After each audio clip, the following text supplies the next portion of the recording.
This is Lola, a blue-throated macaw, also known as a Canada macaw. At the start of the 1980s, there were between 500 and 1,000 blue-throated macaws in North America.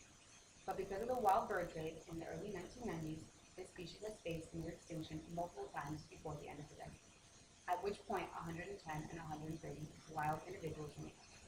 Deforestation has proven to be the species' biggest threat today, which has kept the wild population from returning to its former glory. Competition with other large birds for nesting sites and threats to nests such as predators, diseases, and extreme climate changes, among other factors, have also kept the population at bay. As of November 1st, 2013, a ban was set to limit the transacting of the blue-throated macaw over state lines in an attempt to save the species.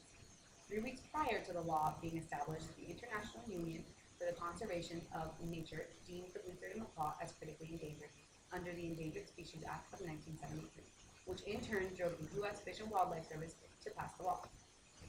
The law prohibits the sale, offer for sale, and certain other activities such as transport in the course of a commercial activity across the state lines without a government-issued permit. Said permit will only be granted if a person can prove that the actions will enhance the propagation or survival of the species, or that it is for scientific research. It is suggested that the current number of blue-throated macaws in the wild does not exceed 115. This number can be attributed to events occurring as far back as 1980, when there were no restrictions on the hunting and capturing of the species. It is believed that throughout the 1980s, an estimate of 1,200 blue-throated macaws were exported from Bolivia. Of course, this does not take into account the number of individuals that died from the capturing process.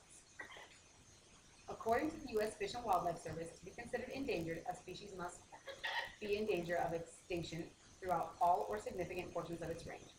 Based on the U.S. Fish and Wildlife Service's records, the number of blue-throated macaws in the wild does not exceed 500, and considering the future of the species is not promising, the species of macaw easily fits the definition.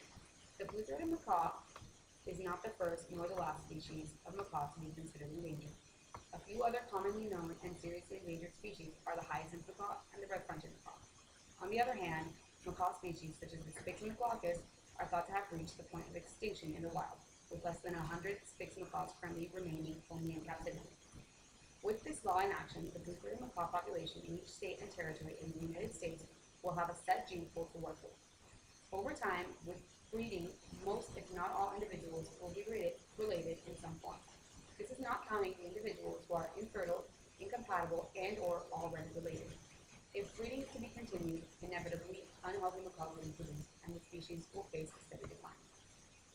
The case of the Spix macaw may differ from that of the blue-throated macaw, but a great deal can be learned through their situation.